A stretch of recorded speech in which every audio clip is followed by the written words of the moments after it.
అత్తయ్య, ఏం టిఫిన్ చేస్తున్నారు? హైకోర్టు ఉప్మా చేస్తున్నాను. హైకోర్టు ఉప్మానా? అయినా ఒక్కో ఊర్లో ఒక్కో రకంగా పిలుస్తారు కదా. మా అత్తగారి వైపు హైకోర్టు ఉప్మా అని, మా అమ్మగారి వైపు సగ్గుబియ్యం ఉప్మా అని పిలుస్తాము. ముందుగా ఒక గ్లాస్ సగ్గుబియ్యాన్ని 3 గంటల సేపు నానబెట్టాలి. లావు సగ్గుబియ్యం తీసుకోవాలి. వేరొక గిన్నెలో ఒక గ్లాస్ పెసరపప్పుని పలుకుగా ఉడికించుకున్నాక కొద్దిగా ఉప్పు వేసి వార్చుకోవాలి.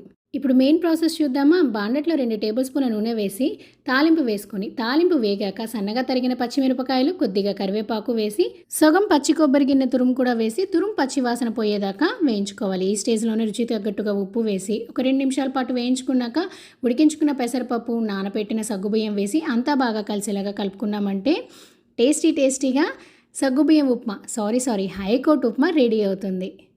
ఎప్పుడు ఒకే రకం ఉప్మా తిని బోర్ కొడుతుంటే ఈసారి ఈ సగ్గుబియ్యంతో ఉప్మా ట్రై చేయండి. చాలా బాగుంటుంది. కమ్మగా ఉంటుంది. కారం అనేది పచ్చిమిరపకాయలతోనే వస్తుంది కాబట్టి మీ రుచికి తగ్గట్టు వేసుకోండి.